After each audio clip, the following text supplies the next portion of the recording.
অনুসারে আমার সরকারের কাছে একটা দাবি রইল যে এদেরকে বিচারের আওতায় আনা হোক এবং যারা দায়িত্বে মানে অবহেলা করেছে তাদেরকে শাস্তির আওতায় আনা হোক, যাতে এই জিনিসের কোনো আবৃত্তি না করে।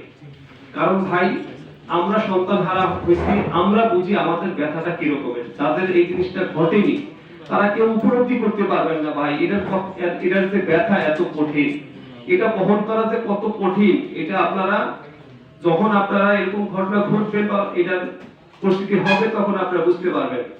তো আমরা ভাই সত্যি কথা বলতে সব জায়গায় তো যেতে পারি না। আমরা আপনারা যেহেতু সাংবাদিক আছেন, আপনাদেরও ছেলে মেয়ে আছে, পরিবারবর্গ আছে, আপনাদেরও বাচ্চারা আছে, হয়তোবা আপনারা আপনাদের কর্মকাণ্ড অনুসারে কাজবাজ করে থাকেন, পাশাপাশি ছেলে মেয়েদেরকে সময় দেন। আর আমরা এখন এমন অবস্থা হয়ে গেছে যে আমাদের তো সন্তান নাই ভাই, আমাদের ভিতরে এমন সিচুয়েশন হয়েছে যে কারোর বাবা বলার মতো অবস্থা নাই, এমন ফ্যামিলিও আছে এখানে। তো আমরা আসলে এই মেন চাওয়াটা হলো আমাদের বিচার, যে এইটার সাথে যারা জড়িত তাদেরকে বিচারে আওতা হলো।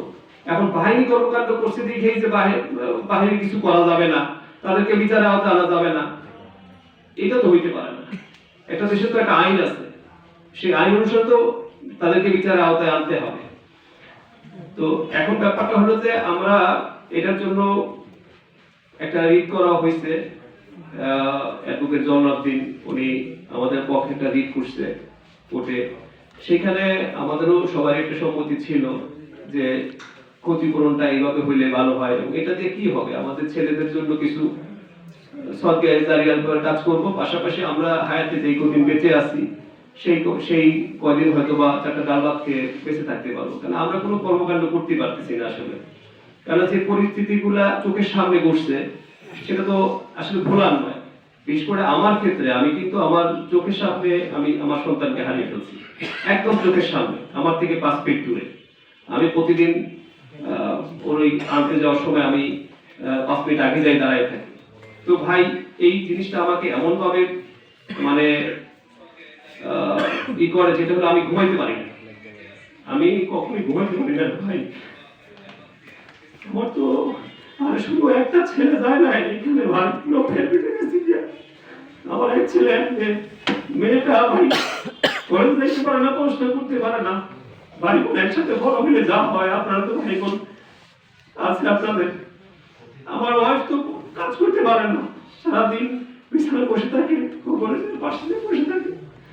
আমাদের আসলে কান্নাগুলো শোনার মতো কোনো লোক নেই ভাই।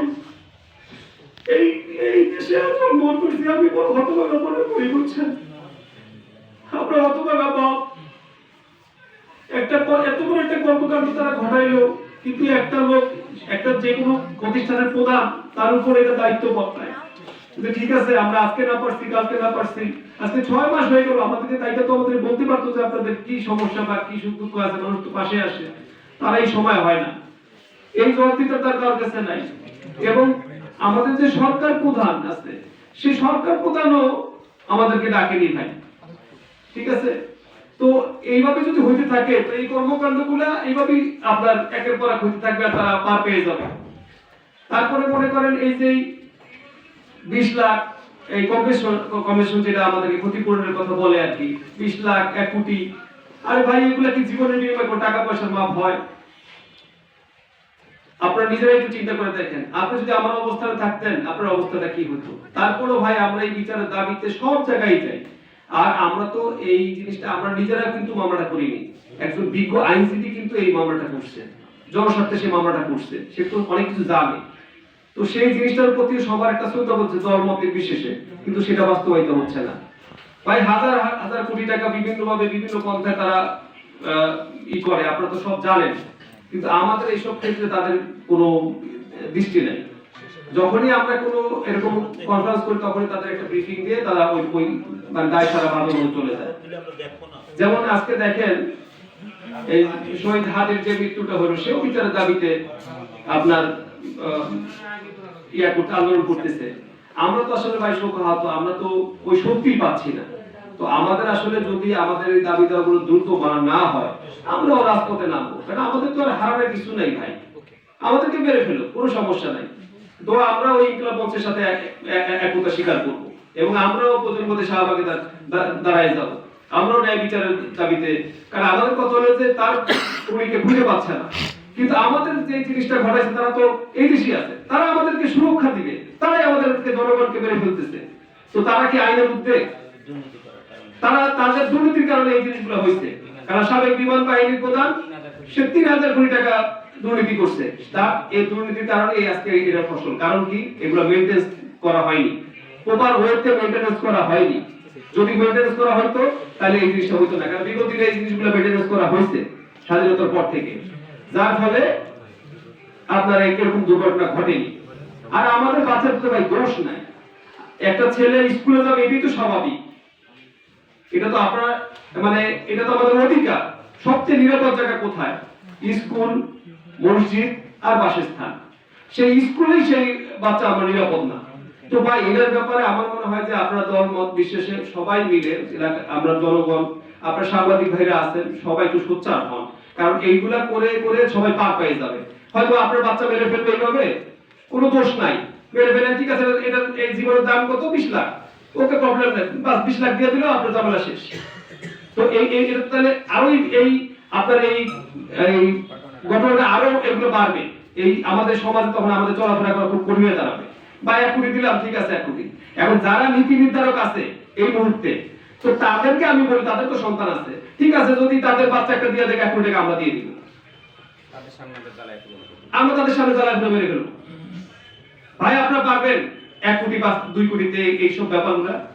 তো আসলে টাকা দিতে মাফ হয় না, কিন্তু এরা কি বিবেচনা দিয়ে যে এগুলা হিসাব কিতাব করে, এত বড় লোকজন এখানে এই সরকারের ইয়াতে কাজ করে, তাদের তো একটা মানবতা আছে। বা এই ফ্যামিলিগুলো কিভাবে চলে? তো বললাম যে একটা ফ্যামিলি শুধু একটা বাচ্চা যায়নি ভাই, পুরো ফ্যামিলিটা শেষ হয়ে গেছে, পুরো ফ্যামিলিটাই কিন্তু ডিসেবল হয়ে গেছে। তারা কাজ করতে পারে না, তারা খাইতে পারে না, তারা ঘুমাইতে পারে না, তাদের একমাত্র অবলম্বন চলে গেছে। আর বাচ্চাগুলা, যেমন আমার বাচ্চাটা ক্লাস 7 এ পড়তো, ও 7-14 বছর বয়স, ওর কাঁধে জাস্ট হাত দেওয়ার মতো সময়টা আসছে, ও আমার বন্ধু ছিল, ও আমার খেলার সাথী ছিল, ঠিক আছে, ওই লেভেলটা মাত্র আসছে, আমরা মানে জাস্ট একটা স্বপ্ন দেখার সময়টা আসছে, সেই সময়টাই আমার বাচ্চারা চলে গেছে ভাই। তো আমি আর কি নিয়ে বাঁচবো বলেন? মানুষ তো স্বপ্ন নিয়ে বাঁচে, প্রত্যেকটা মানুষের একটা স্বপ্ন আছে, সে স্বপ্ন দিয়ে সামনে আগায় বা বেঁচে থাকে। আমার তো স্বপ্ন নেই, আর আমি যে ইনকাম করবো, কিসের জন্য ইনকাম করবো, কার জন্য করবো? সবাই তো, এই যে আপনারা যারা সাংবাদিক ভাইরা আছেন, তারা তো একটা প্রফেশনে আছেন, কেন করেন? আপনার পরিবার বর্গের জন্য করেন। আমার তো ভাই মা বাবা বেঁচে নেই, তা আমার ছেলেও নেই, আমি কিসের জন্য কাজ করবো? আর এইভাবে যে চোখের সামনে দিনে দুপুরে মেরে ফেললো, বা দিনে দুপুরে এই বিমানটা বিধ্বস্ত হইলো, তার আজকে 6 মাস অতিবাহিত হচ্ছে। এক এক সময় এক এক ধরনের কথাবার্তা, যেটা আপনারা সবাই জানেন, পেপার পত্রিকায় আসে। আর ওনাদের প্রধান হিসাবেও আমাদের কাছে আসেনি, সরকার প্রধান আমাদের কাছে আসেনি।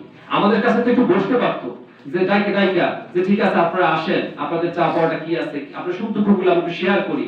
কিন্তু ভাই বড় আফসোসের বিষয়, কারোর কাছে এই ধরনের কোনো কিছু পাইনি বা পাচ্ছি না।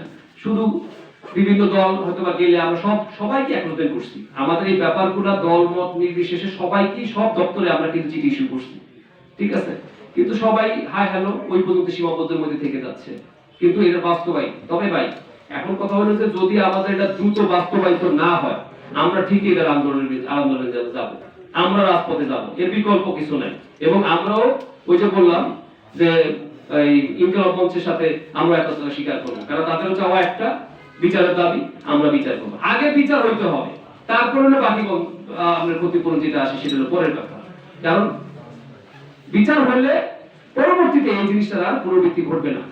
আর যদি এই ধরনের একটা ভালো প্রতিফলন দেওয়া হয়, তখন ওই প্রতিষ্ঠানও চিন্তা করবে যে না, আমার এই যে কোনো কর্মকাণ্ড করতে গেলে সে চিন্তা করবে, চিন্তা করে তারা কাজগুলা করবে।